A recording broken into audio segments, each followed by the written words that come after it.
most old European folk tales are seriously messed up by today's standards, and Hansel and Gretel is no exception.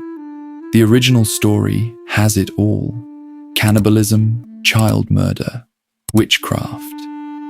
Basically, nightmare fuel disguised as a bedtime story, which raises a fair question. Why the hell would anyone tell that to children? Well, the answer's just as insane. Back when this story was written, things like cannibalism, child death, and witch hunts weren't exactly rare. Sounds unbelievable, but in medieval Germany, people were literally eating their kids and burning thousands alive in bloody witch hunts. It was chaos, the kind of era people prefer to pretend never happened. And the wildest part, Hansel and Gretel actually hides a very real, very violent story behind all the fantasy. We'll get to that in a bit. But first, let's talk about the Brothers Grimm.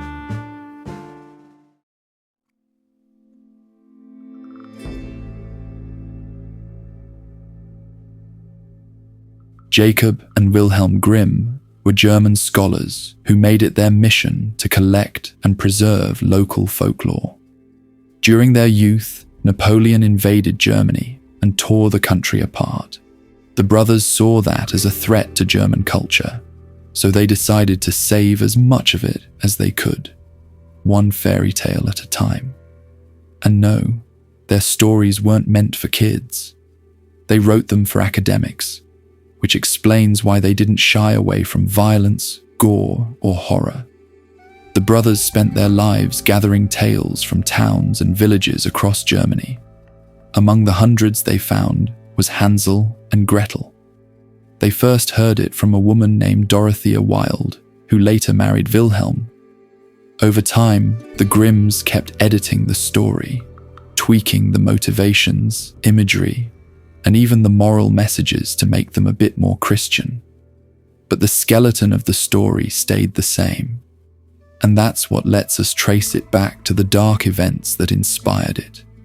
Over the centuries, dozens, maybe hundreds, of versions of Hansel and Gretel have circulated. But to keep us all on the same page, here's a quick recap of the Grimm version, the one they actually published. You probably know most of it, but trust me, there are details in this one that might surprise you. A poor family in Germany is starving. The mother convinces the father to abandon their two kids deep in the forest. Her logic? It's better they die quickly than starve slowly. The father reluctantly agrees, but Hansel overhears everything. The next morning, the parents lead Hansel and Gretel into the woods. On the way, Hansel secretly drops white pebbles to mark the trail. The parents tell the kids to rest by the fire and vanish. When night falls, Hansel and Gretel follow the pebbles back home. Their father's overjoyed. Their mother, furious. Soon, the food runs out again. The mother orders another walk into the woods. This time, Hansel tries breadcrumbs instead of pebbles, but birds eat them. The kids are lost for days until they stumble upon a strange house made of bread and cake. Desperate, they start eating it. Then an old woman appears and invites them inside. She feeds them sweets until they pass out, and then reveals she's a witch. The candy house was bait. She locks Hansel in a cage, forces Gretel to cook and clean, and begins fattening up the boy for dinner. But before she can eat him, Gretel tricks her into checking the oven and shoves her inside.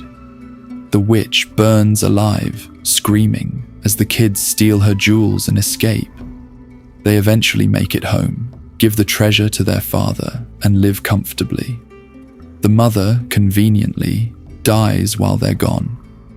The story's darkest parts, child abandonment and cannibalism, are horrifying, but they're also historically grounded. In the early 1300s, Europe went through an agricultural boom.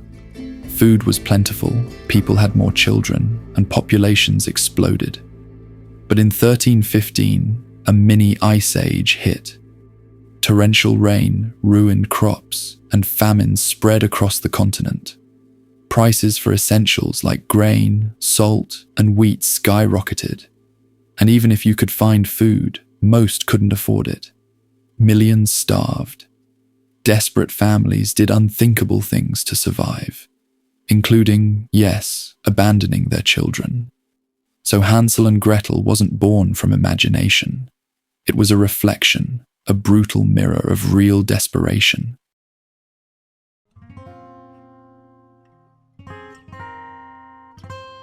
During the Great Famine, families knew their children were doomed to starve. By abandoning them, there was at least a slim chance they might survive, or at the very least, die more mercifully. But there was another, much darker option too. In Hansel and Gretel, the witch is obsessed with eating children. And as disturbing as that sounds, real people during the famine sometimes resorted to cannibalism. It was that desperate. For many, the choice came down to two options: sacrifice one child or let the entire family die. Some didn't hesitate to decide. The Grimms recorded Hansel and Gretel in the 1800s, but it likely originated centuries earlier, sometime after the famine of the 1300s. Those real, horrifying events almost certainly shaped the story. As with all folk tales, every retelling layered on new elements over time. Witches, like the one in Hansel and Gretel, are a common symbol across global folklore. But in medieval Germany, witches weren't just characters in stories. They were scapegoats. After the Great Famine, the region was desperate for someone to blame. Crop failures, death, starvation, all needed an explanation. In a deeply religious society, witches became the perfect target. Politicians used the hysteria to dodge accountability and keep power, while the working class finally had someone to hate. The witch hunts that followed were brutal. If a woman was old, single, or simply odd, that was enough to call her a witch. Once accused, not convicted, just accused, she could be tortured and imprisoned. Thousands were burned alive. In southwestern Germany alone, roughly 3,200 people were executed for witchcraft. Whole villages were wiped out in the name of purification. Men, women, even children were killed. A 90-year-old priest was executed. Around 50 kids under 12 were put to death. It got so insane that politicians started accusing each other of witchcraft just to gain power. So it's no mystery why so many German folktales, including Hansel and Gretel, revolve around killing witches. It was a cultural obsession, a reflection of what people were living through. In later versions of the story, the mother became a stepmother. The evil stepmother trope shows up constantly in European folklore, especially in Grimm tales. Nobody knows exactly why. Some think the Grimms wanted to protect the image of motherhood from being too dark. But since their audience wasn't children, that's unlikely. More realistically, the change came from social reality. Women often died in childbirth, so stepmothers were far more common. In stories, the evil stepmother served as a contrast to the ideal mother, cold, selfish, and cruel instead of loving and nurturing.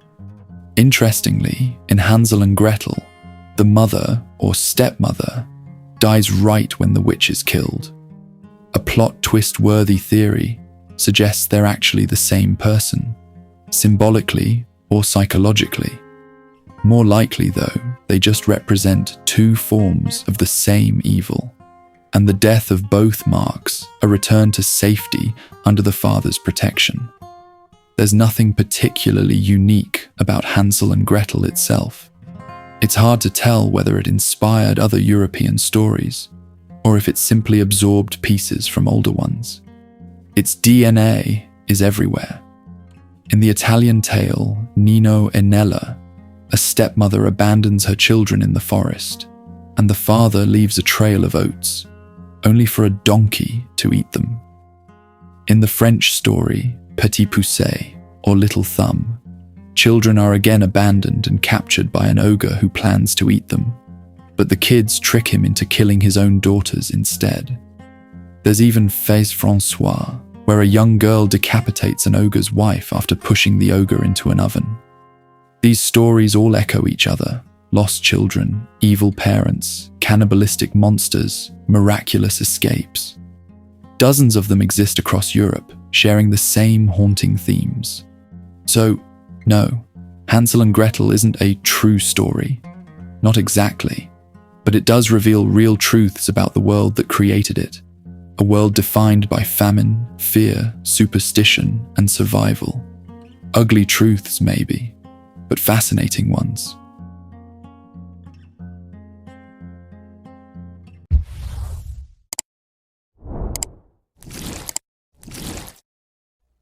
Nero is probably the most infamous emperor Rome ever had.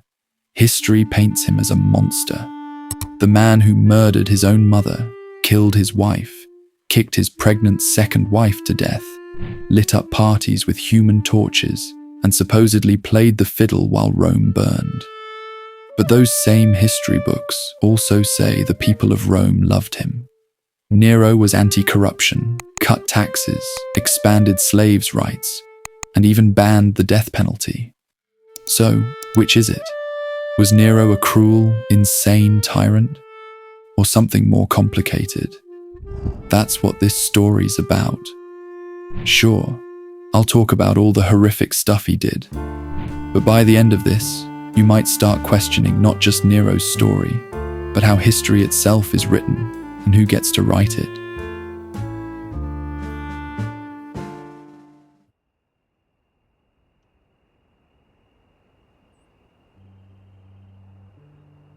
Rome's royal bloodline was a tangled mess, like one of those family trees that just turns into a full-blown spider web.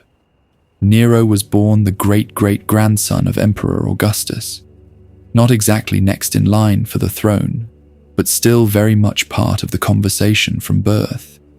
His mother was Agrippina, his father Gnaeus.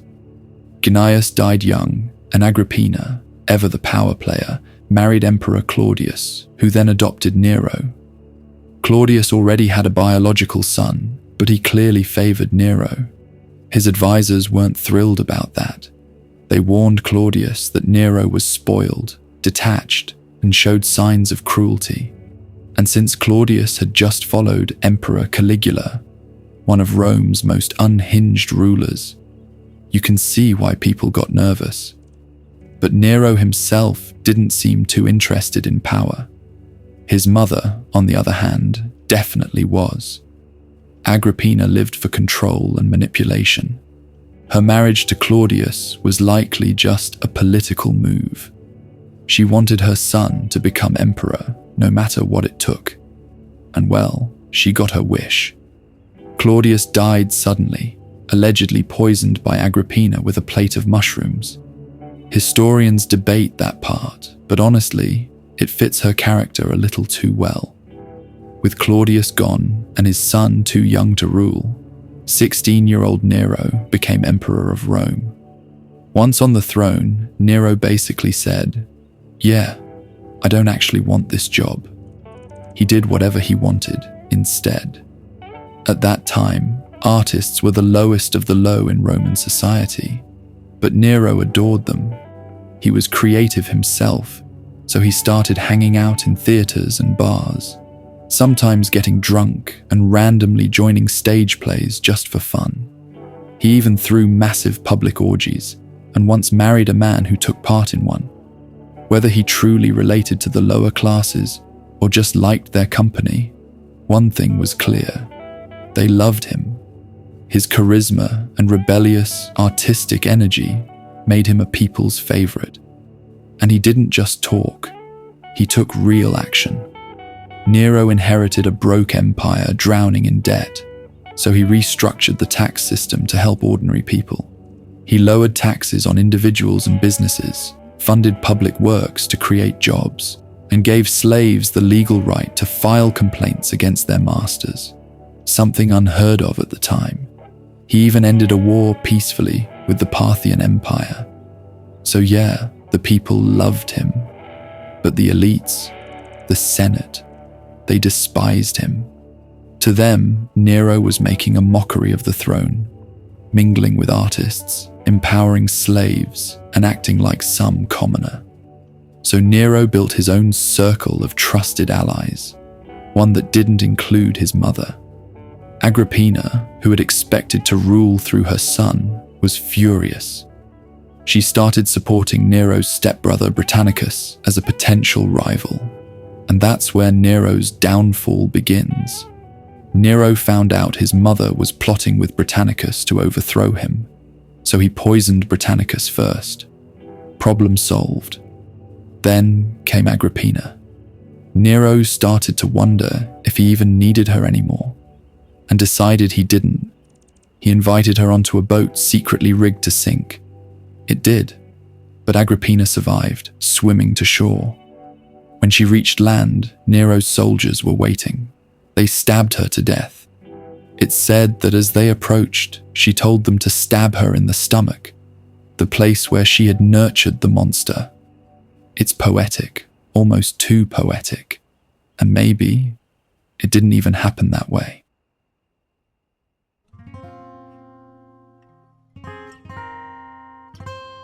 After Agrippina's death, Nero tried to spin the story. He told the Roman people that his mother had taken her own life, but nobody bought it. Word spread fast, and soon everyone knew he'd murdered her. Public opinion began to shift. At the time, Nero was married to Octavia, a woman adored by the people. She was graceful, charming, and deeply involved in public life. Rome loved her. But when she couldn't give Nero an heir, he turned on her, tried strangling her multiple times, and when that didn't solve his problem, he divorced her instead. The people were furious. They protested in the streets, outraged that Nero would humiliate Octavia, their beloved empress. But instead of listening, Nero saw this as a challenge, a chance to remind everyone who really held the power. So he had Octavia executed. By now, the walls were closing in. The people were turning against him, and the Senate had hated him from the start. A group of Roman elites finally decided enough was enough. They plotted to assassinate Nero. There wasn't even a clear plan for what would happen after his death. They just knew he had to go. But before they could strike, Nero found out. He executed 20 people on the spot and exiled a dozen more. Up to this point, Nero had been a cruel ruler, but after the failed assassination, he completely lost it. This is where the Nero from your nightmares, the mad emperor, truly comes to life. Not long after, disaster struck. Rome was engulfed in a massive fire that burned for 6 days straight, destroying 2/3 of the city. The famous story says Nero played the fiddle while Rome burned, but that's pure myth. For starters, fiddles didn't even exist back then, and Nero wasn't even in Rome. He was at one of his country estates when the fire started. When he heard the news, he rushed back and opened his palace to survivors, giving shelter to anyone left homeless. The legend of him playing music while the city burned was likely just a metaphor, one that history took a little too literally. But metaphors aside, Nero wasn't exactly innocent either. After the fire, he began building a new palace, massive, extravagant, with a 120-foot statue of himself right at the center. The people couldn't help but wonder, did Nero burn down Rome just so he could rebuild it in his image? To squash those rumors, Nero needed a scapegoat, and he found one. At the time, Christianity was a small, fringe cult in Rome, easy to blame, easier to destroy. Nero accused the Christians of starting the fire, rounded them up, and unleashed unspeakable torture. Some were torn apart by wild animals, some were nailed to crosses, and others were burned alive. Their bodies used to light Nero's garden parties. Around this time, Nero's second wife, Poppaea, was heavily pregnant. One day, in a fit of rage, he kicked her to death, striking her stomach again and again until both she and the unborn child were gone.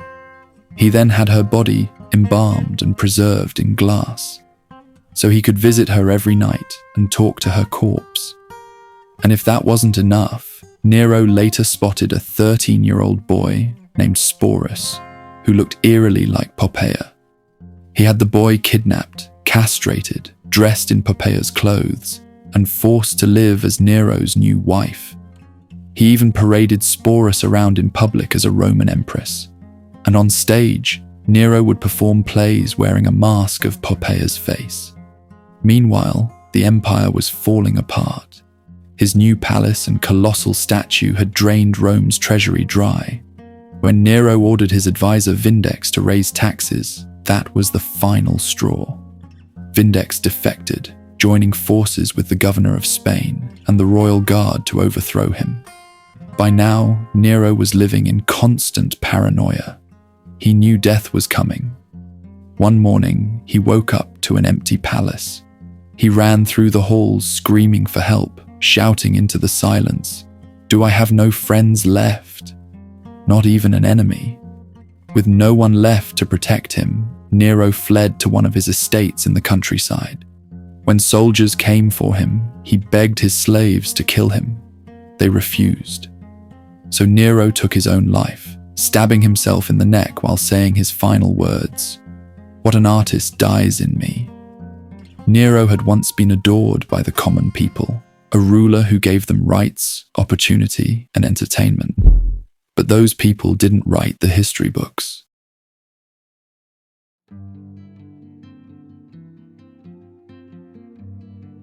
Here's the thing about Nero.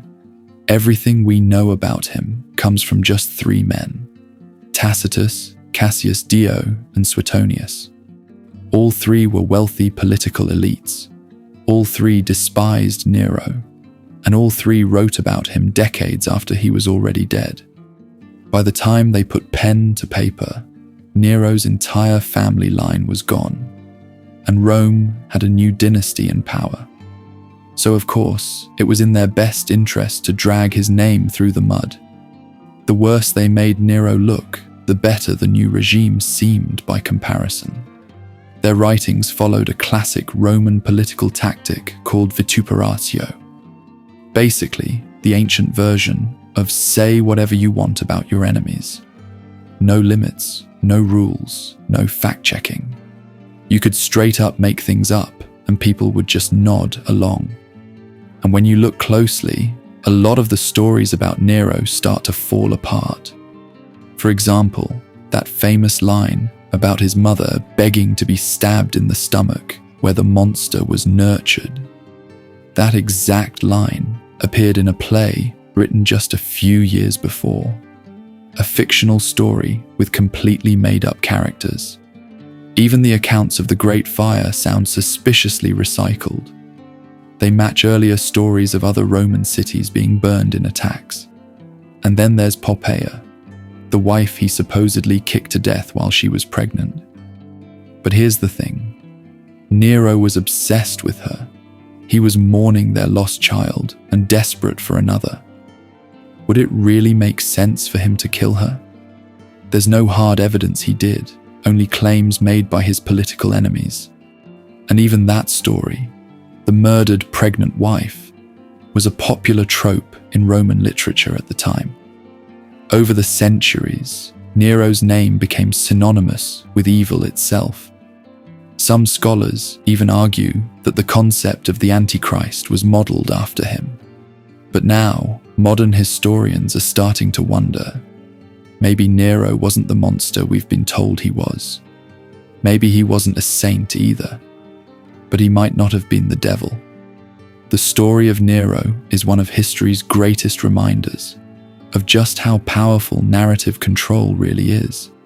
Because the truth is, history isn't written by the most honest people. It's written by the ones who get to hold the pen. We'll probably never know who Nero truly was, or what really happened 2,000 years ago.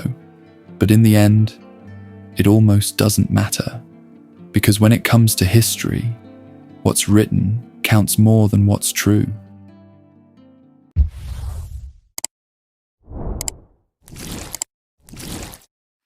When most people think of cannibalism, they picture some remote jungle tribe in South America or a faraway island cut off from the rest of the world. But the truth is, nearly every continent on Earth has seen some form of cannibalism, and not just the eat to survive kind.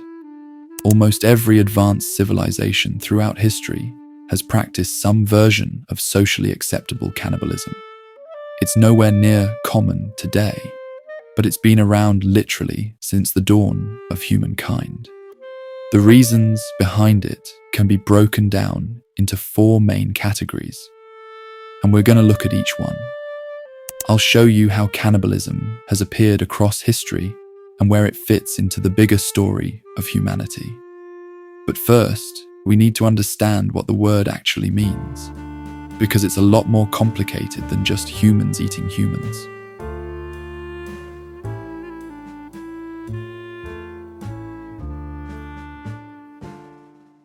This video is sponsored by you. I'd really appreciate it if you hit subscribe and like while you're at it. Thanks.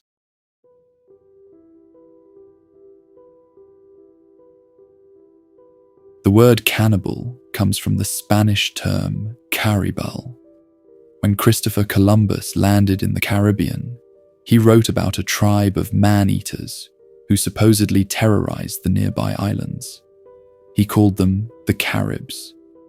But as with a lot of Columbus's stories, that one's pretty questionable. And modern research suggests it wasn't true. The Caribs were real people, yes, but there's no real archaeological evidence they ate other humans. Still, the word stuck, and cannibal became part of our language. Now, cannibalism isn't just a human thing. It's surprisingly common in nature. Jaguars, polar bears, sharks, and alligators have all been caught eating their own kind. Even frogs, toads, and spiders sometimes devour their offspring. But let's be honest, you're probably more interested in human cannibalism. Among humans, cannibalism comes in a few different forms. The first is endocannibalism, eating members of your own group, usually as part of funerary rituals.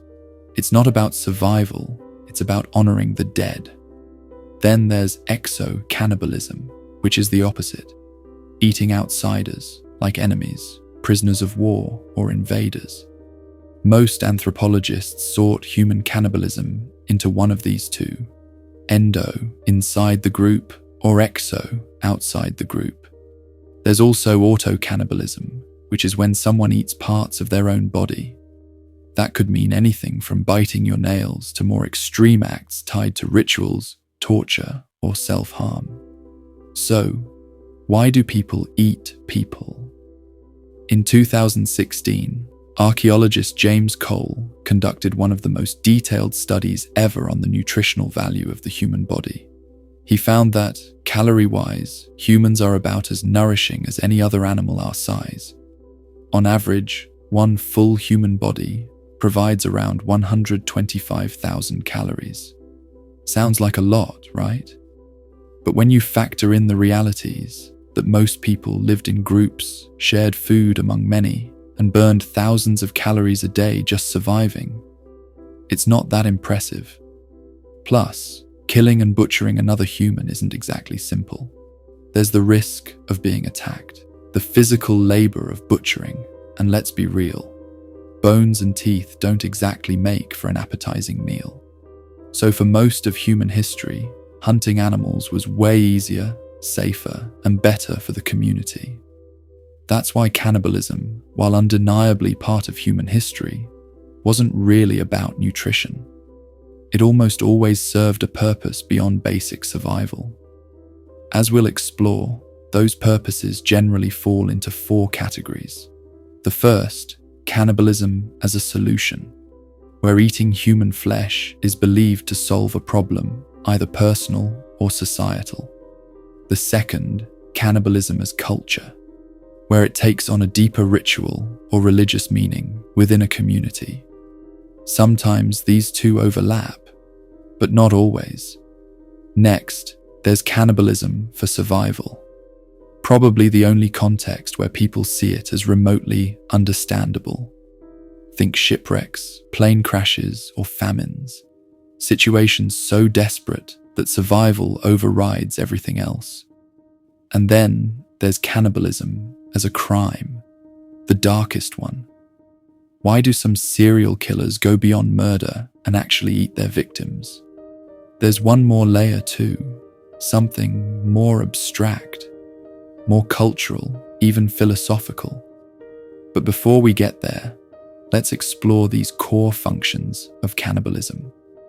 One of the biggest historical justifications for cannibalism was the belief that eating human flesh could somehow fix a problem, that it could heal, appease, or restore something broken.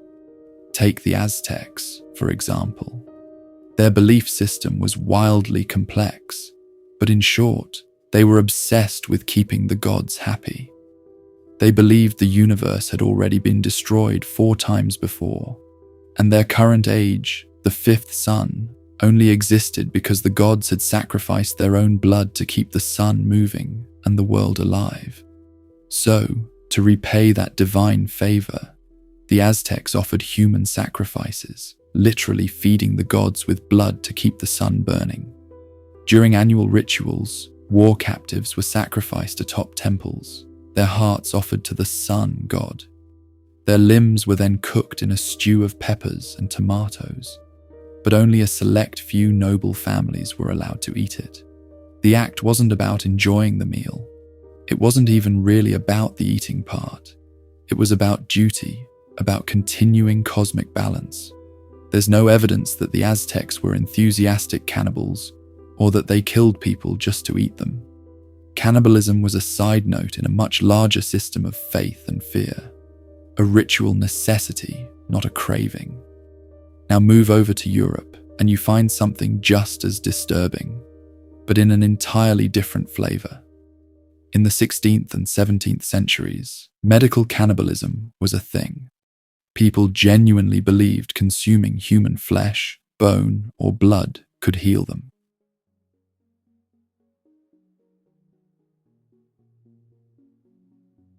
Egyptian mummies were ground into powder and sold as medicine to stop internal bleeding. Crushed human skulls were used to cure headaches. One 17th century doctor even mixed powdered skull with chocolate to treat excessive bleeding. And King Charles II of England, he reportedly drank a personal tincture made from alcohol and, human skull. Blood was especially popular. The Swiss physician Paracelsus claimed it had healing properties, and apothecaries across Europe sold blood-based tonics. The wealthy bought refined versions in glass bottles. The poor, meanwhile, would literally buy fresh blood straight from public executions, right from under the gallows. There's even a recipe from 1679 for turning human blood into marmalade. So European cannibalism wasn't about starvation or savagery. It was about medicine, healing, and misguided science. People thought human flesh and blood carried life energy, capable of curing disease or restoring youth. Then there's the Wari people of Brazil, who practiced 2 forms of cannibalism, one tied to warfare and one to funerals. After battle, Wari warriors brought home the bodies of fallen enemies. The warriors themselves didn't eat them. Instead, women and children did, believing it made them stronger. The blood of the dead was sometimes consumed as a symbol of absorbing their power and courage. The Wari also practiced funerary cannibalism, eating the flesh of their own deceased loved ones. They didn't see this as grotesque, but as sacred. After someone died, their body would be left outside for a few days to begin decomposing. Then small pieces of flesh would be roasted and eaten in ceremony. It wasn't about nutrition. In fact, the decaying flesh was often barely edible. It was about connection. They believed that consuming their loved ones allowed their spirit to stay within the tribe instead of fading away. The Wari eventually abandoned these practices, but they left behind a deep cultural understanding of death and remembrance that few outsiders ever grasped. The Fore people of Papua New Guinea shared a similar belief. To them, burying a loved one meant letting worms eat the body. Leaving it above ground meant maggots would. So instead, they saw consuming their dead as the most honorable, loving act possible, letting the person's essence live on within the tribe instead of being lost to the earth. The Fore tribe ate every part of the body except the gallbladder, which they believed could harbor dangerous spirits. The women were the first to consume the flesh, holding it within themselves to tame the spirit. Though it wasn't officially part of the custom, these women would often share small scraps with their children. In the 1950s, researchers noticed something horrifying. Among the Fore, roughly 200 people were dying each year from a strange disease. Those afflicted would convulse, break into uncontrollable fits of laughter, then descend into deep depression, lose the ability to communicate, and eventually die. The disease was later named Kuru. Scientists discovered that Kuru was caused by prions, infectious proteins that force normal brain proteins to misfold, creating holes in the brain. It likely began with one individual born with a rare brain disorder called Creutzfeldt-Jakob disease. When other tribe members consumed this person's brain, they ingested the prions as well. Symptoms could take 10 to 15 years to appear, making it impossible for the Fore to trace the original source. As a result, Kuru spread across generations. Cannibalism, clearly, can be deadly, but it can also save lives. Survival cannibalism is often the most understandable form of this practice, and history gives us plenty of examples. Take the Donner Party in 1846, trapped in California's snowbound mountains. Stranded and starving, they eventually resorted to eating the dead. The details are so well documented and so grim that hours of reading barely scratch the surface. The seas, too, are littered with stories of survival cannibalism, earning the practice the nickname the custom of the sea. In 1816, the French ship Méduse ran aground off the African coast. Around 150 people were stranded on a makeshift raft. As supplies dwindled and panic set in, violence erupted and survivors began eating the dead. Only 15 men survived until rescue arrived. In 1820, the whaling ship Essex sank after a sperm whale attack. Stranded on a small island, the crew held a lottery, sacrificing the unlucky winner. In 1844, the crew of the Francis Spaight also drew lots and killed 2 cabin boys to survive. Another case involved a young Italian boy whose lifeboat capsized, leaving him to be eaten by the remaining crew.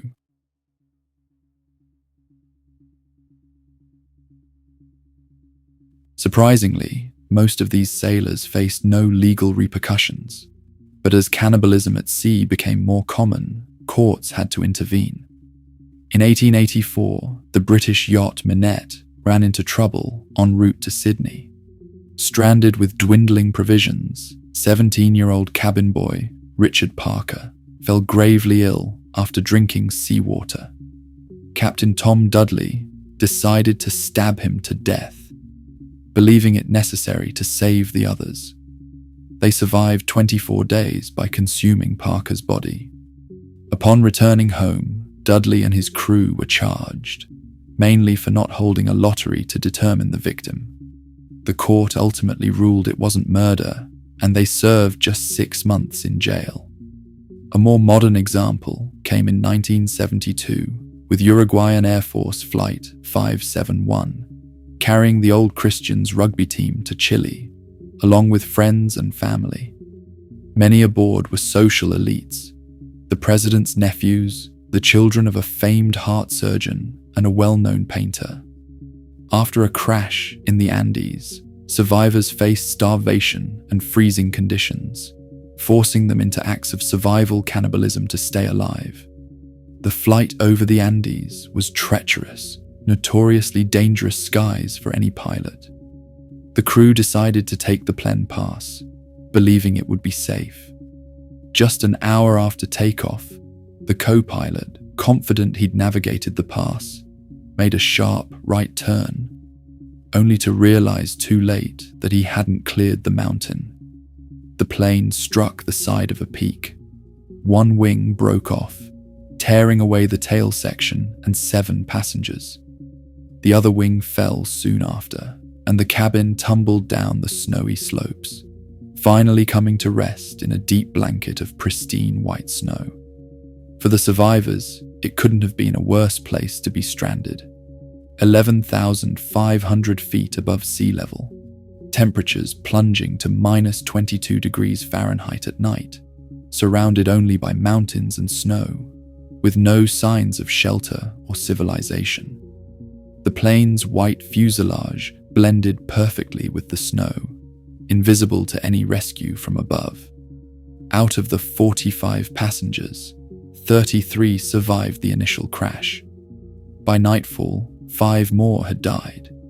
The remaining 28 had almost no food, some chocolate, a box of crackers, a jar of jam, a little wine, and brandy. They also had a radio, broken for sending signals, but capable of receiving updates. For the first few days, they rationed what little they had, clinging to hope after hearing search efforts underway on the radio. But hope dwindled. On the 8th day, another passenger succumbed to crash injuries. 2 days later, they learned via radio that the search had been called off. They were presumed dead. It was then that Robert Canessa, a medical student with some understanding of nutrition, spoke up. The group had joked about cannibalism before, but Canessa made the case seriously. To survive, they needed to eat the bodies of their dead companions. Without nourishment, no one would have the strength to hike to safety. Frozen corpses were reasonably safe to consume, and there was no one left to save them. Canessa framed it with a religious argument too. Their friends' souls had departed, leaving only meat. Some compared it to Holy Communion. Christ gave his body for spiritual health. Here, the dead gave theirs for survival. A few worried about disrespecting the deceased, but one survivor, Zerbino, said plainly, if his body could save his friends, he would want it eaten. Most of the group agreed. The final holdouts, a young couple, relented, reasoning it was necessary to survive for their children. Using a shard of glass, Canessa cut strips of meat from a body and laid them in the sun to defrost. This way, no one needed to know whose flesh they were eating. Canessa was the first to take the taboo-breaking bite. After him, the others followed. Some ate raw, others cooked with what little fuel remained. Nutrient-rich organs, like the liver and heart, became vital for sustenance as rations dwindled. Despite the new diet, survival was precarious. Avalanches struck the wreckage twice in a single day, claiming 8 more lives. Eventually, a small group led by Canessa set out on foot to find help. After 4 grueling days, they finally left the snow behind, stepping onto green grass, spotting birds, and even flowers. They encountered a Chilean man who connected them to authorities. After 71 days, the survivors were rescued. Their ordeal became global news, and when it emerged that cannibalism had been necessary, public outrage was intense. Even the Catholic Church intervened, publicly stating that the boys had made the right choice in the eyes of God. Survival cannibalism seems simple: eat or die. But anthropologists note it's far more complex. Deciding to consume human flesh involves layers of cultural norms, personal beliefs, and relationships with the deceased. Then there are mechanical choices. Who to eat, which parts to eat, and how. Every decision carried weight, both moral and practical.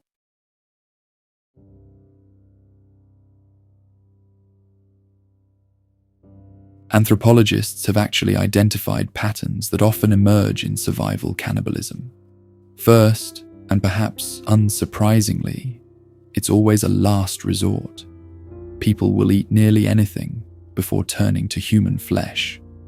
Second, close relatives are generally off limits. Survivors are more likely to consume those from outside groups or strangers. Third, parts associated with identity and personhood. The face, hands, fingers, and genitals are typically avoided. But when all other options are gone, even these parts may be consumed. That covers 3 of the 4 main contexts of cannibalism. The final one is the darkest: cannibalism as a crime. Mentally disturbed individuals killing and consuming others are the most disturbing examples. And this is where my own sensibilities clash with the subject. I don't find true crime compelling. It often feels exploitative and devoid of insight. For this reason, I won't recount individual criminal cannibals here. What is interesting, though, is the science behind what might push someone from serial killer to cannibal. Research is limited, but a 2023 study by Abby Marinoa and David Keatley investigated 42 cannibalistic serial killers against 42 non-cannibalistic ones. They found some intriguing patterns. Cannibals had 4 times the rate of physical brain abnormalities, higher incidences of birth defects, lower social standings, and more extensive criminal histories, often with criminal family backgrounds. However, the study offers no clear conclusions. Many of these factors are intertwined. For instance, does low socioeconomic status combined with a criminal family really predict cannibalism? Likely not. Psychological theories abound.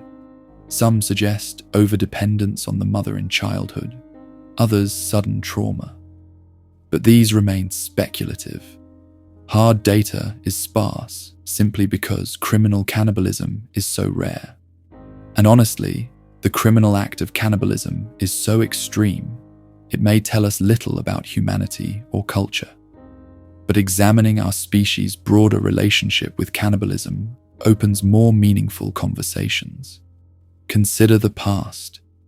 Cannibalism as a term and a taboo may have been popularized when Columbus reported the Caribs to Spain, but humans consuming humans is far older. At a dig site in Ardèche, France, scientists found human and deer bones with the same cut marks. Neanderthals smashed skulls open to access brains, filleted chewing muscles from heads, sliced out tongues, and cracked leg bones for marrow. These were acts of survival, not ritual. The Krapina Neanderthal site in Croatia is another major example. Excavated in 1899, it revealed over 80 individuals and 24 complete skeletons, many showing clear butchery marks, bones broken for marrow, skulls smashed for brains. These findings, along with similar evidence worldwide, suggest that cannibalism has always been with us, in one form or another, as a survival strategy or necessity. Cannibalism actually predates modern humans, but as history progresses, it takes on a more cultural and symbolic role.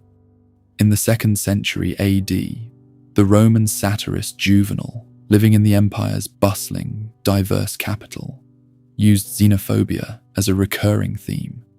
He longed for a Rome populated only by Romans, and in his 15th satire, set in Egypt, he tells of mob violence among Egyptians that culminates in what is essentially a cannibalistic frenzy. This is one of the earliest examples of the cannibal label being wielded to dehumanize foreign populations, painting them as savage and dangerous, a trend that would repeat for centuries. When Christopher Columbus described the Caribs as cannibals, it wasn't idle exaggeration. It was a strategic tool. By branding them as subhuman, Columbus justified colonization and enslavement to Queen Isabella of Spain. "These are cannibals," he wrote, "a people very savage and suitable for the purpose. We believe that they, having abandoned that inhumanity, will be better than any other slaves." By 1503, Isabella issued a decree permitting the capture, sale, and forced labor of indigenous peoples, citing their bad habits of idolatry and cannibalism.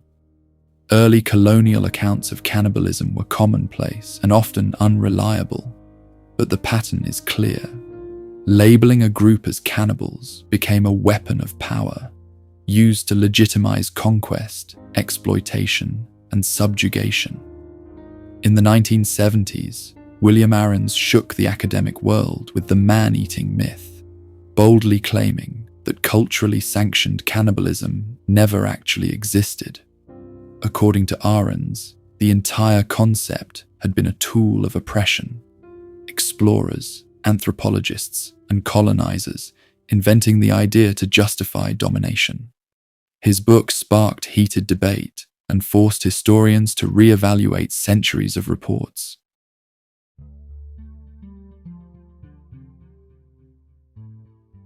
But Ahrens was wrong. His reasoning was flawed. He relied heavily on observable eyewitness accounts and dismissed anything he deemed unreliable, without defining what counted as acceptable evidence. He fixated on the global South, ignoring extensive European records of cannibalism, and projected European moral norms onto all of humanity, assuming that if Europeans found cannibalism abhorrent, so must everyone else. His work, while provocative, was ethnocentric at best, racist at worst. Cannibalism, it turns out, is very real. Across history and geography, there are well-documented cases of humans consuming humans, sometimes ritually, sometimes for survival, and sometimes for other reasons entirely. Yet Ahrens was right in one sense. The label cannibal has often been used as a dehumanizing tool, applied to the other rather than one's own society.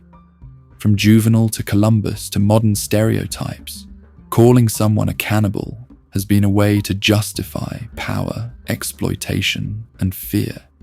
Even the word cannibal itself doesn't describe a behavior. It points to a foreign place, a distant other. While Europeans sipped tonics made from human skulls, they were busy labeling faraway civilizations as subhuman cannibals. Take placentophagy, for example, the act of eating the placenta during or after childbirth. This practice isn't unique to humans. Many mammals, including primates, do it. In the 1970s, some North American women adopted it as a fringe New Age ritual. Today it's rare, but it's not non-existent. And yet, despite consuming human flesh, I doubt any of these mothers would call themselves cannibals. This underscores a key point. Cannibals are almost always other people. The conversation around cannibalism naturally leads us to cultural relativism. The idea that morals, ethics, and social norms should be understood in the context in which they arise. Judging other cultures by our own standards risks misunderstanding them. One culture's taboo might be another culture's ritual. Cannibalism pushes this idea to its breaking point. Most humans, if asked, would instinctively say it's wrong, that being human precludes eating another human.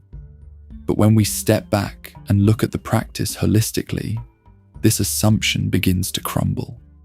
Humans have eaten humans in countless ways, and only some of those acts are driven by malice.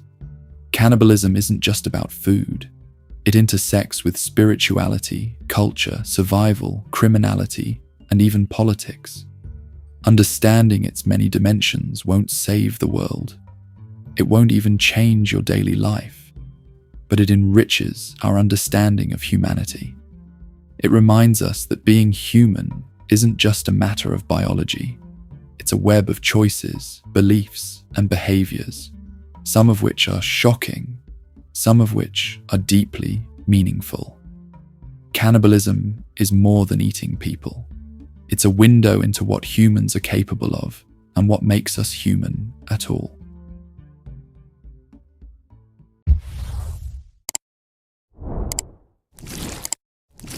This video is sponsored by you.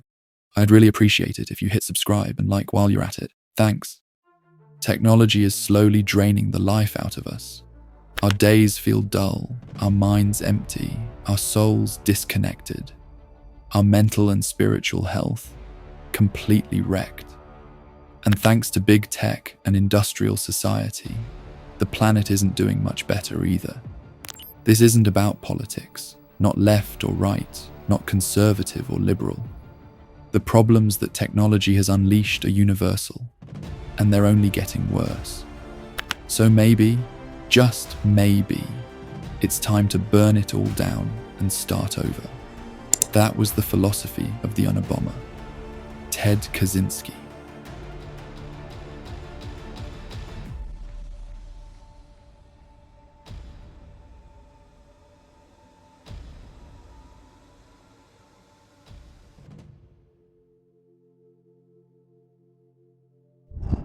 To spark his so-called revolution, Ted mailed bombs to people he believed were keeping the industrial machine alive. Ad executives, timber lobbyists, computer scientists. And while he was carrying out these attacks, he wrote an entire manifesto predicting where humanity was headed. Disturbingly, a lot of what he wrote turned out to be pretty accurate. But Ted wasn't just some random lunatic. He was a certified genius. He skipped grades, finished high school at 15, and started Harvard at 16. By 20, he had a degree in economics, and that's when things started to fall apart. At Harvard, Ted participated in a psychological experiment about mind control. Students were told to write essays about their goals and dreams, thinking they'd debate philosophy with others. But instead, their essays were handed to anonymous people who tore them apart, brutally and personally, while their brain activity was monitored. This went on every week for 3 years. Ted claimed later that it didn't affect him. Given how smart he was, maybe that's true. But honestly, who really knows? In 1966, Ted started having fantasies about becoming a woman, and even scheduled an appointment to discuss gender transition. But sitting in the waiting room, he panicked and walked out. He said afterward that he felt disgusted by his sexual fantasies, and it triggered something dark. He said he wanted to kill the psychiatrist, and then more people after that. He didn't follow through, but he later described that day as the turning point in his life, saying he rose from that darkness like a phoenix from the ashes. After that, Ted quit his job as a math professor and disappeared into a tiny cabin in the Montana woods. No electricity, no running water. He lived off wild plants and rabbits, occasionally taking odd jobs and money from his parents.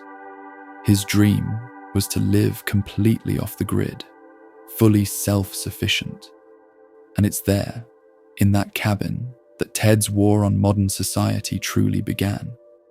One day, while hiking through his favorite trail, Ted reached a rocky ridge by a waterfall, only to find that a road had been carved straight through it.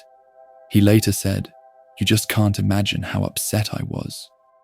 From that day on, he decided he wouldn't just survive in nature. He'd get revenge on the system, destroying it. And he did. He broke into a vacation cabin built near his home and trashed it. He destroyed snowmobiles and motorcycles for invading his woods. He burned a bulldozer. He poured sugar into gas tanks. He even demolished a construction truck. But these acts of sabotage were just the beginning. Between 1978 and 1995, Ted Kaczynski mailed and delivered bombs that killed 3 people and injured 23 others, all of them, in his mind, soldiers of industrial progress. By 1979, the FBI had a massive task force, over 150 agents, dedicated to finding the Unabomber, named after his early university and airline targets. Yet for almost 2 decades, they had nothing. Ted was meticulous. He left no evidence, even planting fake clues to throw investigators off. Sometimes, the fingerprints they found weren't even his. Then, in 1995, still uncaptured, Ted sent out his essay, Industrial Society and Its Future, to major newspapers. He demanded it be published. If they did, he said, he'd stop the bombings. In his essay, The Unabomber Manifesto, Ted laid out his entire philosophy and the reasons behind his attacks. He began with a single, chilling statement. The Industrial Revolution and its consequences have been a disaster for the human race. That was his thesis, his belief, his war cry. Kaczynski argued that humans have built a world we're simply not designed to live in. Across 35,000 words, he unpacked this idea, portraying technology as the poison and nature as the cure. According to Ted, we live in a society where the system comes first. Everything else, our freedom, our well-being, our individuality, comes second. We're shaped and molded to serve it, not ourselves. Take attention disorders, for example. They only become problems because they interfere with how productive someone can be within the system. There's nothing inherently harmful about a short attention span, but it makes you less efficient, so it must be treated. Meanwhile, depression rates skyrocket, yet instead of addressing the conditions that make people miserable, we just hand them pills so they can keep tolerating the intolerable. To Ted, this summed up modern life. Technology promises comfort, plumbing, electricity, the internet. And who in their right mind would say no to those things? But one by one, these conveniences sink their claws into us. They stop being luxuries and become things we can't live without.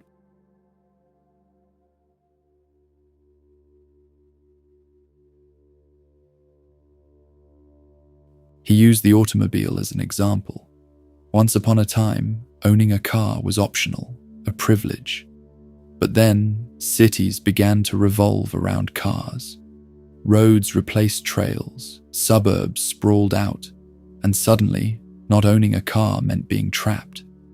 Now you have to buy one, work to pay for it, register it, learn how to drive it, just to exist in society. Even pedestrians lost freedom. Sidewalks and crosswalks were built as afterthoughts, and walking itself became dangerous. And if you rely on buses or trains, your movement is limited to where the system decides you can go. Yes, we live in a so-called free society. But Ted argued that our freedom stops the second it interferes with how the system runs. He wrote, "What kind of freedom is it if you can only use it in the ways someone else allows? A dog on a leash is not free." And in his view, there was no way to change this. Industrial society had grown too massive, too complex. Every decision, political, economic, technological, now affects millions. So power naturally concentrates in the hands of corporations, governments, and experts. Even in a democracy, your vote is 1 in 100 million. Your influence is a mathematical joke. He believed this system couldn't be fixed, only escaped. Ted wrote that because our basic needs are so easily met, we've lost any real struggle for survival. We have food, shelter, and comfort, but no purpose. So we chase substitutes, money, hobbies, activism, collections, endless goals that never truly satisfy. He wrote, "How can you live if you have nothing truly meaningful to strive for and attain?" To him, we were trapped in an unnatural state. Humans forced to adapt to a machine rather than the machine adapting to us. And he warned that it would only get worse. He believed technocrats would one day begin genetically engineering humans to better fit the needs of the system, turning people from natural beings into manufactured products. Eventually, he wrote, society would become so complex that no human mind could possibly understand it. Only computers, artificial intelligence, would be capable of making sense of it all. They wouldn't be conscious, but they'd be the only ones capable of keeping the system running. At that point, humanity would hand over its control, not to tyrants, not to politicians, but to algorithms. Kaczynski didn't believe the system could be fixed. He called reform a childish fantasy. Technology, he argued, only multiplies. Any big reform would ripple outward in ways we can't predict. And those ripples, he warned, could be catastrophic. Who, he asked, would risk that when the people pushing for change are usually the ones who benefit from the system in the first place? He was also scornful of technophiles, the kind of people who insist science will save us. We've been hearing that for 200 years, he wrote. The Industrial Revolution was supposed to end hunger. By his count, it did the opposite. Every fix, he said, spawns new problems. Grow food with engineered crops and you enable population growth, and more people in tighter spaces mean more stress, more violence, more suffering. So Kaczynski called for revolution, full stop. If the system keeps expanding, he argued, the suffering will only get worse. And the bigger the system grows, the more catastrophic its collapse would be. Destroy it now, he said, and you might spare the future even greater misery. It was twisted logic, yes, but he sincerely believed it was the more humane path. And beneath the violence was love, a fierce love for nature. Primitive humans, he claimed, lacked the modern pathologies we suffer now. They met basics with struggle and skill, but they had meaning. Kaczynski thought real freedom and genuine fulfillment come from living according to nature, not according to a machine that tells you what to eat, where to work, and how to be useful. Some of his arguments read like left-wing critiques of capitalism. Yet Kaczynski hated liberals. He blasted both the left and the right, pointing out hypocrisies, demanding endless economic growth while resisting social change, or preaching freedom while building systems that choke it. To him, political labels didn't matter. Only two camps existed, those who suppress freedom and those who are suppressed. Then the manifesto did what he hoped it would. After industrial society and its future ran in the Washington Post, his brother David recognized Ted's voice in the text and tipped off the authorities. In 1996, they arrested Ted at his Montana cabin. He was convicted and given 8 consecutive life sentences with no chance of parole. He was found dead in his cell on June 10th, 2023, likely by suicide. Look, parts of Kaczynski's analysis sting because they're eerily right. Many of his predictions about technology and control read true today. But if you accept his worldview entirely, his solution, mailing bombs and murdering people to reset society, is monstrous. For most of us, me included, the idea that 2 decades of domestic terror made any positive dent in the world looks, at best, tragically misguided, and at worst, plain evil.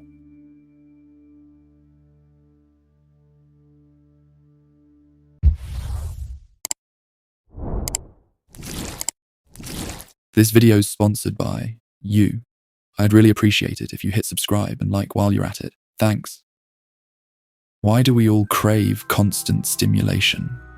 All day, every day. We scroll through Twitter while watching TV.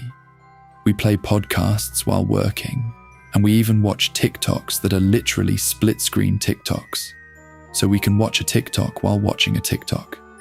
It's insane. And I wish I could say I'm above it, but I'm not.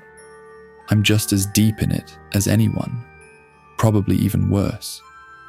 So when I say we, I really mean we.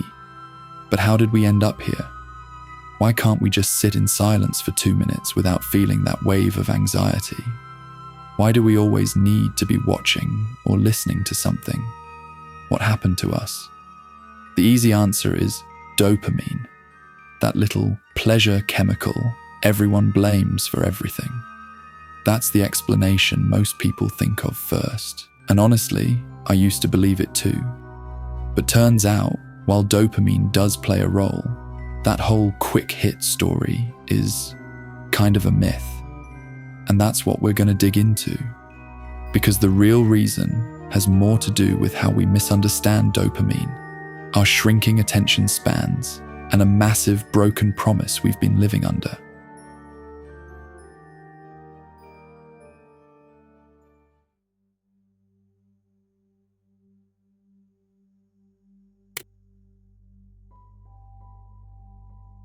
If things already feel overwhelming now, where is this all headed? Can new forms of stimulation just keep popping up forever to fight for our attention? There are a lot of puzzle pieces here, but we're about to put them together. So here's what everyone thinks. We crave constant stimulation because we're addicted to dopamine. Every time we see a funny video or something exciting, our brains supposedly reward us with dopamine. And then we chase that high again and again and again, forever. It's simple, too simple. And that's the problem. Because dopamine isn't actually a pleasure chemical. It's an anticipation chemical. It fires before the reward happens, not during. It's what motivates you to try again. Evolution built it that way. So even when you fail, your brain pushes you to keep going. In fact, science shows that almost wins, the near misses, release more dopamine than actually winning. Imagine you press a button and get $5 every time. Your brain gets a hit of dopamine in anticipation of that $5. Now imagine the button suddenly gives $100 instead. Boom, way more dopamine. But after a while, your brain gets used to it, and your dopamine levels drop back down to where they were with the $5. Then, if the button goes back to giving $5 again, your dopamine levels don't just go back to normal. They drop below that original baseline. Suddenly, $5 feels boring. If dopamine were just about pleasure, that wouldn't happen. But it's not about the reward. It's about the difference between your expectation and what you get. So, $5 only feels good until you have $5. Now apply that to life. Taking a walk used to be our $5 button. It felt good, refreshing. Just you, fresh air, silence. Then podcasts came along, the $100 button. You could walk and learn or be entertained. Nice upgrade. Then that got boring too. So we started walking while listening to podcasts and scrolling through TikTok. Triple stimulation. The $1,000 button. And now, just walking feels painfully boring. This doesn't end. The human brain isn't wired for satisfaction. The more we consume, the more we crave. It's one of our most dangerous loops. So eventually, we end up needing constant stimulation because our baseline keeps rising. The things that used to feel enough, walking, sitting outside, making breakfast, now barely register. And the big question becomes, how do we fix it? Well, that's where it gets tricky.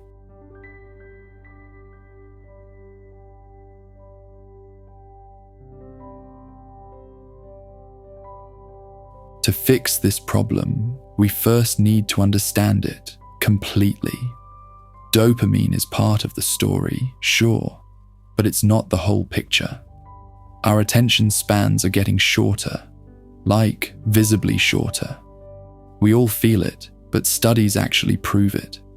The more information that exists in the world, the less space we seem to have in our own minds. We only have so much mental real estate, but now there are endless acres of content to fill it with. And instead of letting some of it go, we've convinced ourselves, with a little help from peers, culture, and the internet, that we have to fit everything in. We're told we must care about every single news story, every trend, every issue. If we don't, we're heartless, ignorant, or out of touch. That's FOMO, the fear of missing out, disguised as social responsibility. But on top of all that, we still have our own interests, passions, and hobbies. There's infinite information about the things we do care about, and why wouldn't we want to explore them? Life would feel empty if we didn't. So we try to make room for it all, every bit of it. The problem? Our mental capacity hasn't grown. It's just been sliced thinner and thinner with each passing day. Combine that with the fact that the more we consume, the more we crave. And suddenly it's obvious why we've become addicted to constant stimulation. But there's still one more piece missing. See, technology was supposed to help us. It was meant to lighten the load. Robots, automation, computers, all working to take the pressure off our backs. And in a way, they did. But they replaced physical exhaustion with spiritual exhaustion. Technology took away distance, but gave us a new kind of division. It gave us infinite access to information, but somehow made us more ignorant. We're living in the fallout of a failed promise, one made by tech culture, capitalism, and honestly, by ourselves. I'm not about to sit here and tell you that technology should collapse or that we should all disappear into the woods. That's not realistic. But it does make me wonder, at what point does technology start doing more harm than good? And how would we even know when we've crossed that line? I don't have that answer. No one does. Change on a societal level happens slowly, almost invisibly, over generations. That's how we got here. We can vote, organize, and push for systemic fixes. But as individuals, right now, we can't overhaul the system. What we can do, though, is change how we exist within it.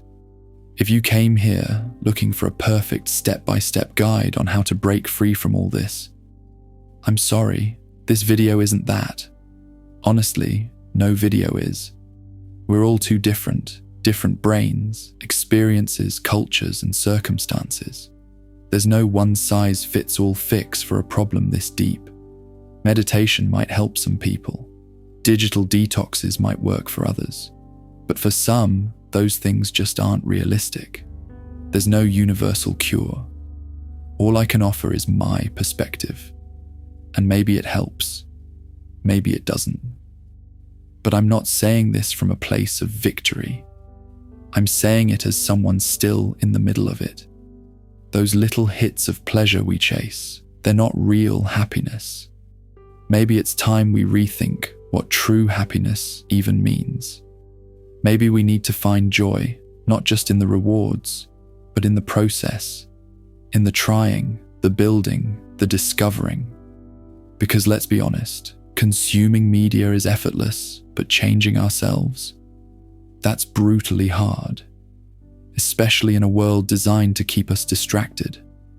I haven't mastered it either, not even close. But I think if you're trying to change, really trying, every day will be a battle. You'll fail, you'll slip back, you'll get overwhelmed, and still, every single day, you get to wake up and try again.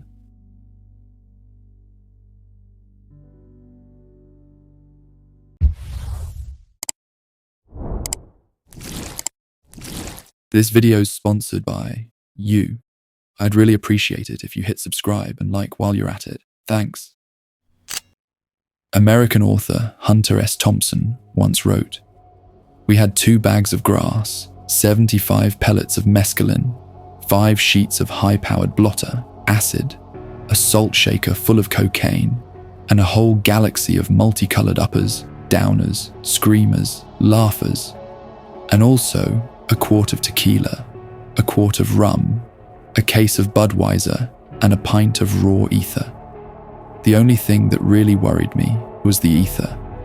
There's nothing in the world more helpless, irresponsible, and depraved than a man in the depths of an ether binge. That little passage leaves us with 2 big questions. First, what is it about ether that terrified even one of history's most legendary drug enthusiasts? And second, if Hunter S. Thompson was scared of it, then who on earth was brave or foolish enough to actually do it? The first question we'll get to later. But as for the second, the answer might surprise you. Ether didn't just attract a handful of risk takers. It swept through Ireland, spread across northern Europe, and for a time, half the continent was basically obsessed with getting wasted on it.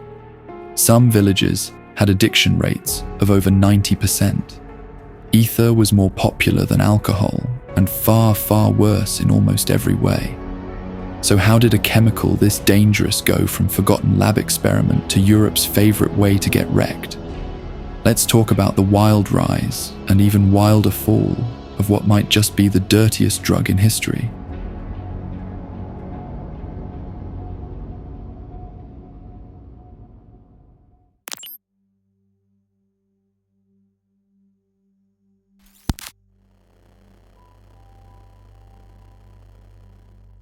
To understand how insane the ether craze was, we first need to understand what ether actually is.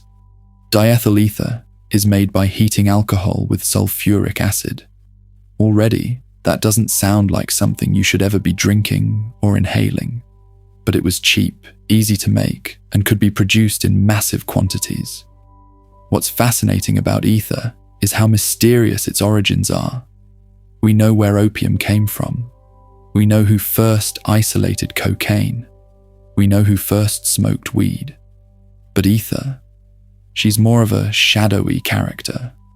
Most historians point to a 16th century physician, Valerius Cordus, as the first to produce ether. His instructions for synthesizing it appeared in a book published in 1561, the earliest confirmed record we have. But in the margins of that text, there's a strange annotation. It claims a Swiss physician named Paracelsus, who had died 20 years earlier, already knew about ether. Whoever wrote the note described ether in detail, noting its medicinal qualities. He said it tasted pleasant, that chickens drank it happily, then promptly fell asleep for long stretches before waking up with no ill effects. According to the note, small doses of ether were practically a miracle cure, easing pain, reducing fevers, and supposedly healing all sorts of ailments. Centuries later, ether became wildly popular as an anesthetic. It worked brilliantly, it was cheap, and it seemed relatively safe, except for one huge problem.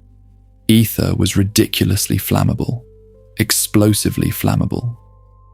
To give you an idea, here's an experiment from Ohio State University. They used a can filled not with ether liquid, but just ether vapor. A candle was placed nearby. When the can was opened, the vapor ignited instantly, producing a fireball. And in the 1800s, with open flames everywhere, hospitals quickly realized ether was basically a ticking time bomb. They stopped using it as an anesthetic, and later it found a safer home as a starter fluid for combustion engines in the 1900s. But in the meantime, ether was carving out a new identity as Europe's favorite way to get high. Now, to understand how Ireland became ground zero for this epidemic, you need a little context. Britain's long, ugly history of mistreating Ireland is complicated. But in the 1800s, one thing they did was slap heavy taxes on imported alcohol. So the Irish started making their own. That's one of the reasons Irish whiskey became so prominent. Meanwhile, poor rural communities brewed their own bootleg booze. The point is, Ireland was drinking a lot. Then came the temperance movement, led by a Catholic priest named Father Theobald Matthew. He founded the Total Abstinence Society, where people pledged to stop drinking alcohol altogether. The movement exploded in popularity. At its peak, nearly half the population had taken the pledge. But here's the problem. Life in 19th century Ireland was brutally hard. Staying sober was easier promised than practiced. And for some, the craving for escape was too strong to ignore. Enter Dr. Kelly, a physician in County Derry. He had studied medicine, where students often experimented with ether recreationally. Basically, the 1800s version of college kids partying. Drawing from that, Kelly realized ether could be inhaled or drunk in small amounts, producing effects similar to alcohol. The results? A euphoric high, wild shifts in perception, and inhibition thrown completely out the window. If alcohol loosens your grip on control, ether rips it out of your hands and tosses it into the void. The high was like drunkenness, but with a strange psychedelic edge. And with that, ether mania began.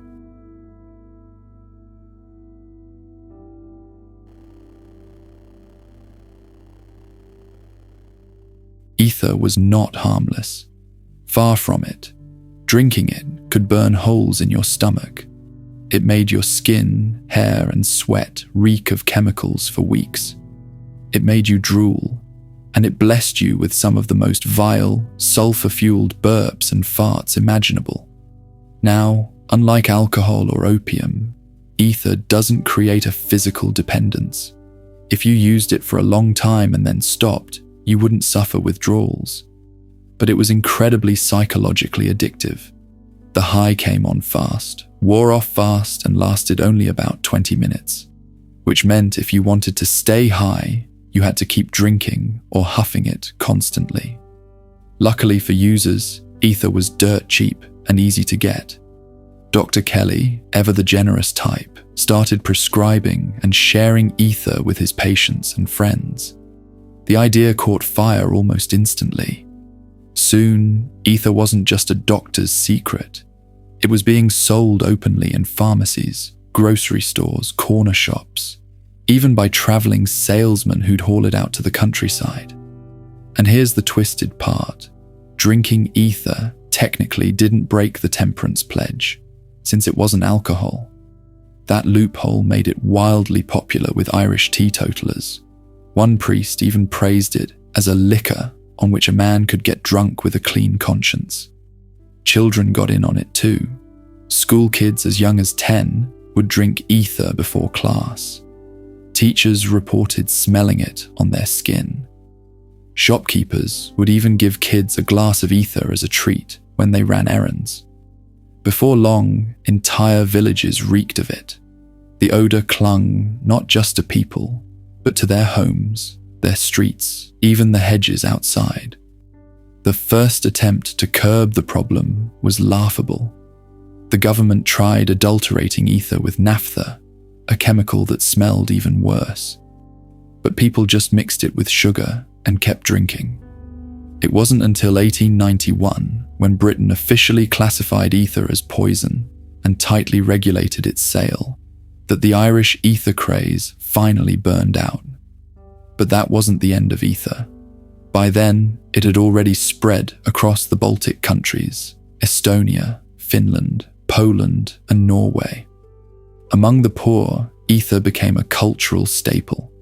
And because many in these communities couldn't read or write, much of that history was never documented.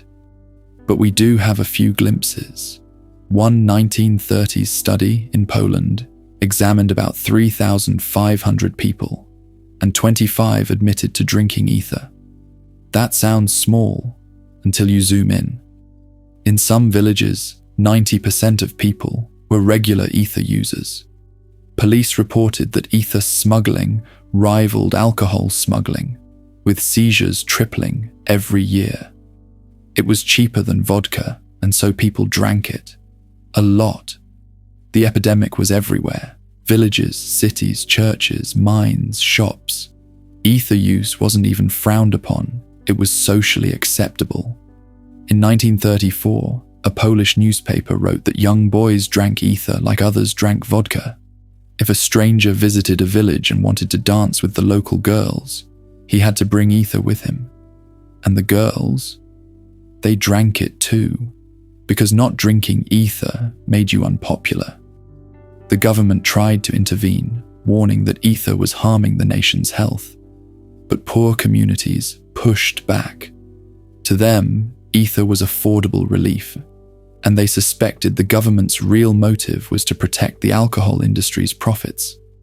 Meanwhile, Baltic immigrants brought ether drinking with them to the United States.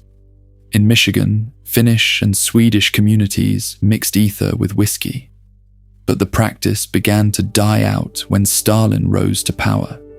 He sealed borders, crushed private industry, and put chemical production under state control. When the factories stopped making ether, the supply dried up, and so did the habit. Today, almost nobody drinks ether. A few rumors suggest it lingers in tiny pockets of the Baltic region. Some advocates even argue it could still be useful as an anesthetic in poor countries. Though, again, the whole explodes when it meets fire thing makes that a hard sell. Ultimately, ether slipped out of memory. A forgotten drug in the global imagination. And maybe, honestly, that's for the best.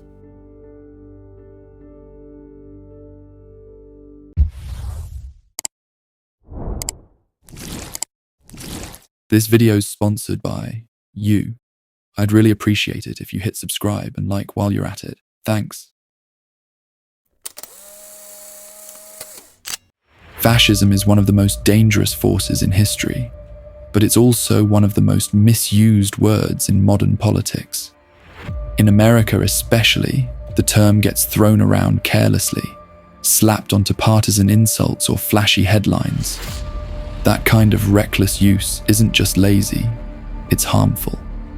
If we want to protect ourselves from fascism today, we need to understand what it really is, not just toss the word around for effect.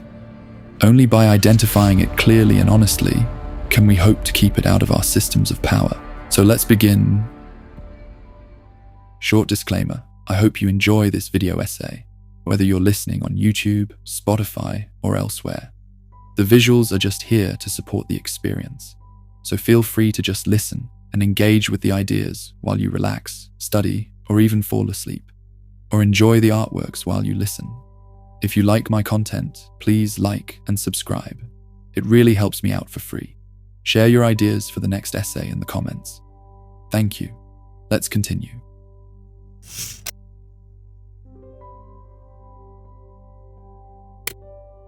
If you came here looking for a neat, one-sentence definition of fascism, sorry, that doesn't exist.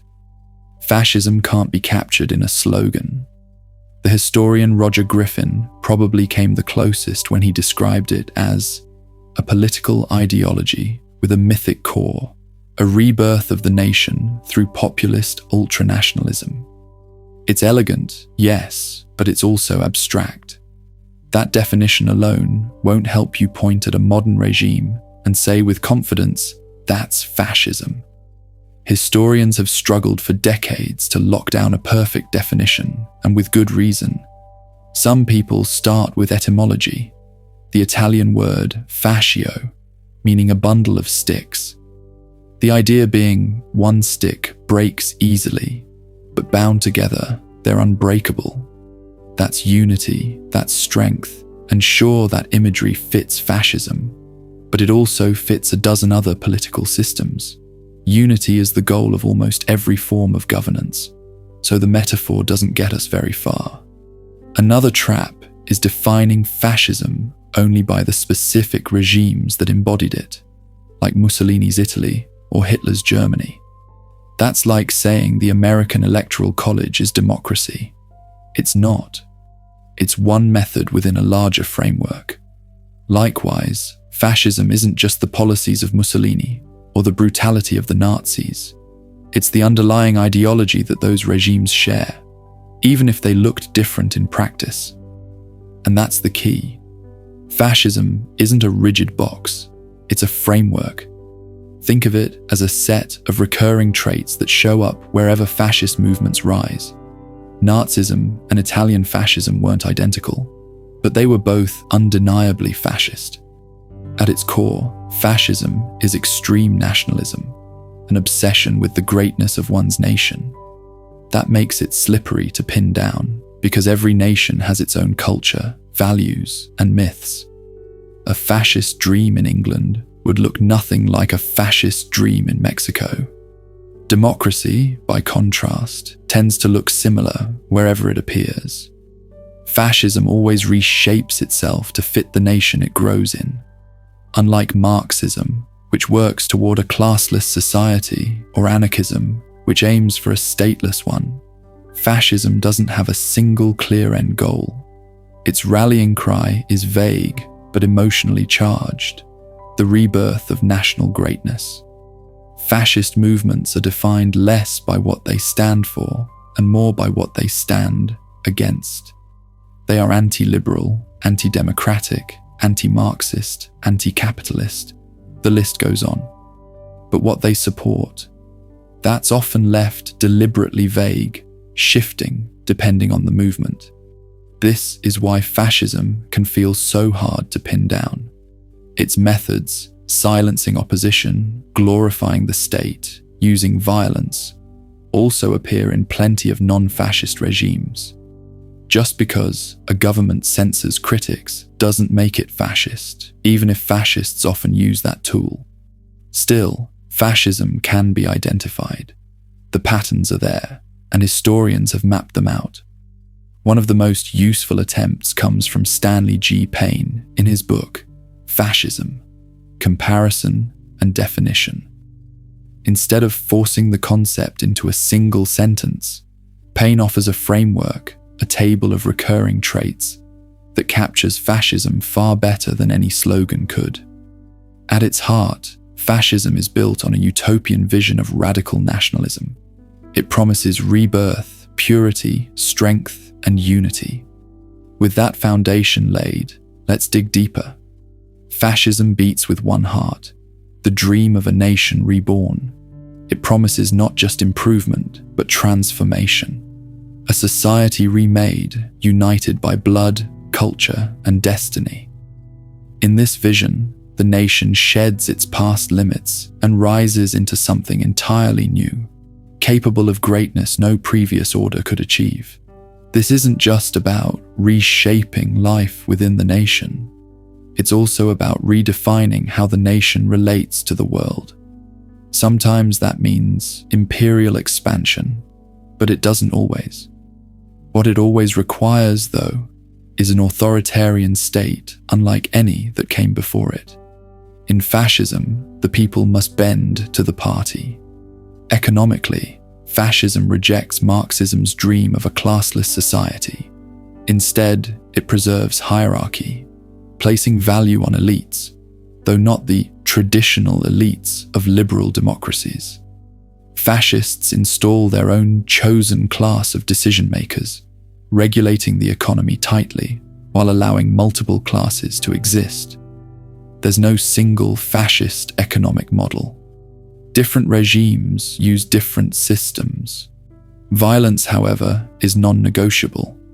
Fascism doesn't just accept violence as a political tool, it glorifies it. Violence is seen as cleansing, therapeutic, even necessary. Fascists believe that struggle and bloodshed are what keep a nation strong, ensuring that only the worthy survive. These ideas form the core of generic fascism. But ideology alone isn't enough. Fascism also relies on a set of methods to bring its vision to life. As Stanley Payne shows in his work, these methods are what give fascism its distinct character.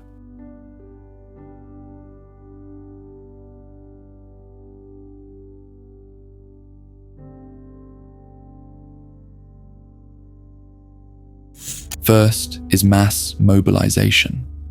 Unlike other authoritarian systems that cling to a small circle of elites, fascism seeks to pull in the entire nation. It stirs the masses, fuels them with myth and emotion, and pushes them into a frenzy of national purpose. Mussolini put it bluntly, "Our myth is the nation. Our myth is the greatness of the nation." To do this, fascism builds a kind of secular religion. The state becomes sacred. The leader is exalted like a messiah, with a following that mirrors religious devotion. Traditional faith is sidelined, replaced by a civic religion of myths and symbols. Sometimes those myths are rooted in racism or anti-Semitism, though they don't have to be. What matters is that they bind the people and the elites into one spiritual movement. Aesthetics play a massive role in this. Fascist movements obsess over symbols, rituals, architecture, and design. Marches, rallies, ceremonies. Every detail is designed to overwhelm the senses, to create mystique, to make politics feel transcendent. The state doesn't just govern, it envelops. Within this framework, gender and age are treated as destiny. Fascism glorifies male strength, dismisses women's equality, and envisions women as naturally subservient. The obsession with struggle and war feeds into this masculinity cult. At the same time, fascism exalts youth over age. Youth embody the revolution, bold, reckless, willing to throw themselves into action, while the old are seen as cautious, tied to the past. Finally, fascism centers on authoritarian command. All mass movements have leaders, but fascism is unique in how it blends populism with elitism. The people are promised glory, but that glory comes only through absolute devotion to the leader. This leader is charismatic, mythic, almost divine. Institutions themselves are militarized, blurring the line between party and army, so that one force, the party militia, embodies and enforces the will of the state. This combination, myth, mobilization, violence, hierarchy, and command, is what makes fascism unlike any other political system.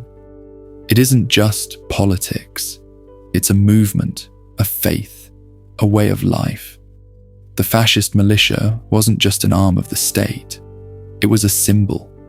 Its presence in daily life was meant to inspire awe, fear, and belonging. It carried the aesthetic weight of fascism, reinforcing its myths through spectacle and ritual. With that, we now have a clear framework. The ideology, the methods, the look, and the feel of fascism. But there's an obvious question here. If this sounds like such a miserable society, how did it ever come to life? What conditions could possibly have created sympathy for such a movement? The story begins on March 23, 1919. In Milan, about 100 Italians gathered under Benito Mussolini at the Industrial and Commercial Alliance. That day, Mussolini formally founded his fascist organization. He often gets credit for naming fascism, but the truth is, similar groups were forming all across Europe. The soil was already prepared. He was simply the first to plant the flag. That soil, of course, was the wreckage of the First World War. The Great War tore Europe apart. A continent once believed to be the most advanced and civilized on Earth had descended into mass slaughter. Millions of young men were gone, and with them, the optimism of an age. By the end of the war, Europeans weren't just wounded. They believed their entire civilization had collapsed. The old world was gone, and no one knew what could replace it. Into this vacuum, three competing ideologies fought for dominance: liberalism, conservatism, and communism.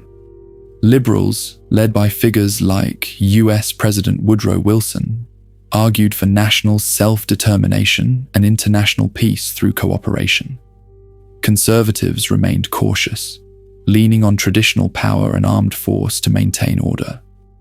And in Russia, the Bolsheviks, under Lenin, offered a radical alternative: abandon democracy altogether, embrace temporary dictatorship, and march toward a worldwide communist revolution. But none of these visions fully succeeded. Wilson's liberal peace treaties were reshaped by conservative interests, leaving no one satisfied. Lenin's revolution stayed contained within Russia, and conservatism looked weak, unable to meet the crises of the moment. That failure created an opening for something new, for something dangerous. The words of Italian soldier Italo Balbo captured the mood perfectly. Returning from the front, he wrote, "I hated politics and politicians who had betrayed the hopes of soldiers, reducing Italy to a shameless peace. I would rather deny everything, destroy everything, to rebuild everything from the ground up." Balbo would later become Mussolini's right-hand man. His despair was exactly what fascism fed on.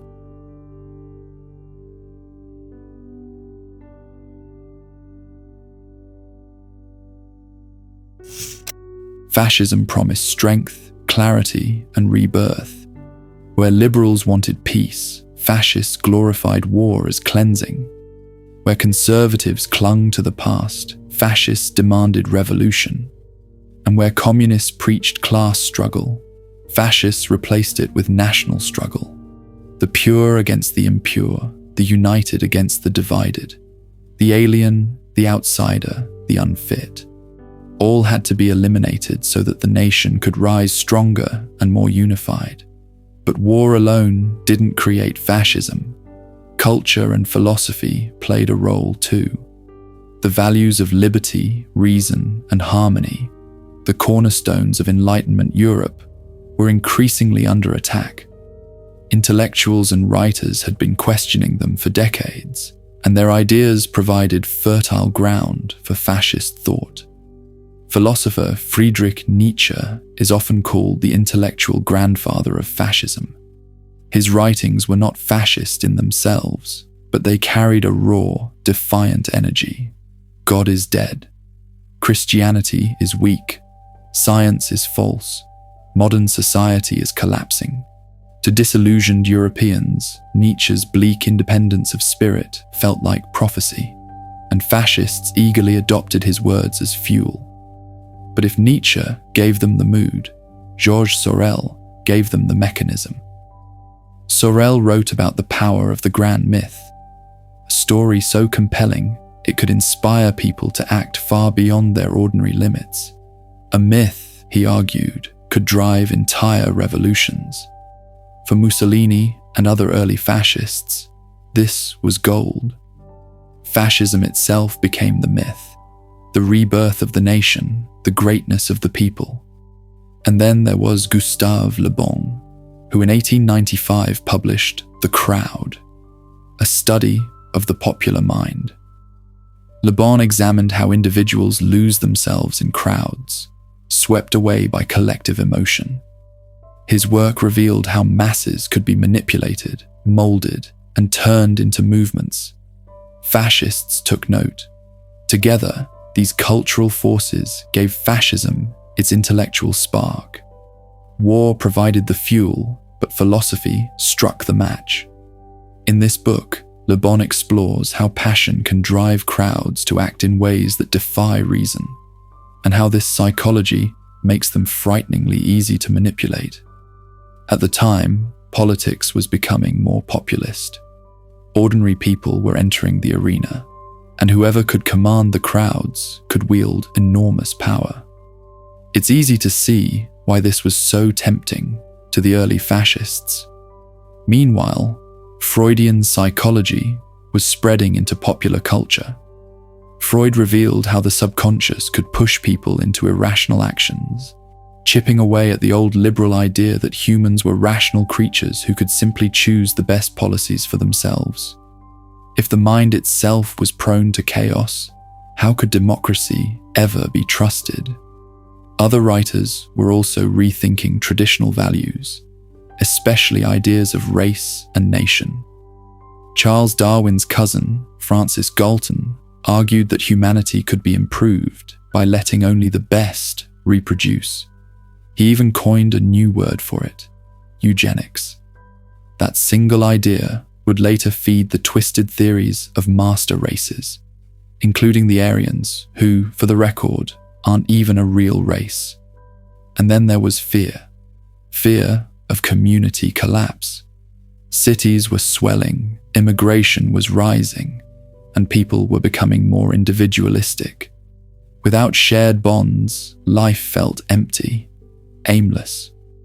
Minority groups and so-called cultural outsiders were painted as threats to the fragile idea of national culture. Defending that culture, some thought, required unity at any cost.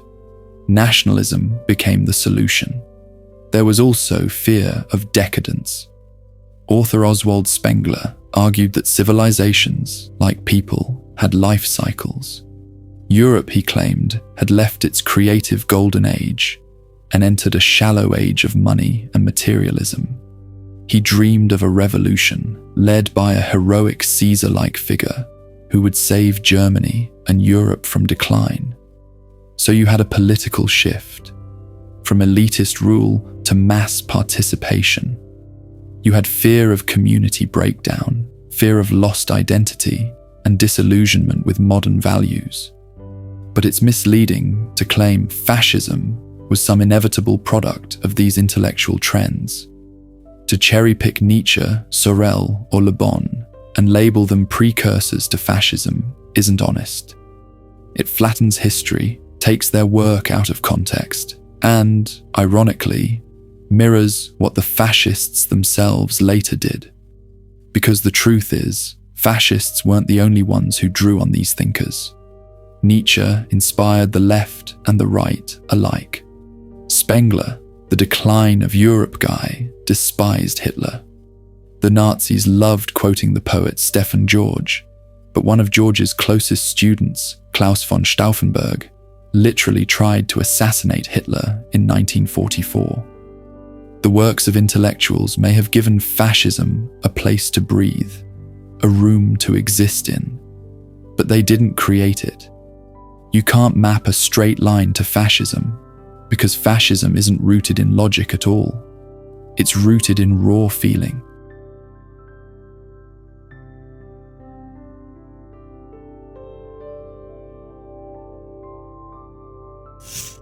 The historian George Moss, who fled Nazi Germany, dedicated his life to uncovering fascism's origins. After decades of research, his conclusion was clear. Fascism doesn't spring from intellectual blueprints or cultural formulas. It comes from mood. He identified 9 mobilizing passions that fuel its rise, emotions that create the soil in which fascism grows. Among them, crisis, a sense of overwhelming catastrophe, with no hope in traditional solutions. Duty, the belief that individuals owe everything to the group above any personal right. Victimhood, the conviction that our group is under attack, justifying any action against enemies, no matter how brutal. Decline, the fear that the group is decaying, weakened by liberalism, individualism, class struggles, or foreign influences. Community, the yearning for a closer, purer community, by consent if possible, but with the belief that violence is acceptable to create it. Authority, the longing for strong male leaders, culminating in a single savior figure who alone can fulfill the group's destiny. Superiority, the conviction that this leader's instincts rise above reason itself. Violence, an admiration for brutality, for the raw force of willpower used in service of the group's goals. Domination, the belief that a chosen people have a natural right to rule over others, a right that neither human nor divine law should ever limit.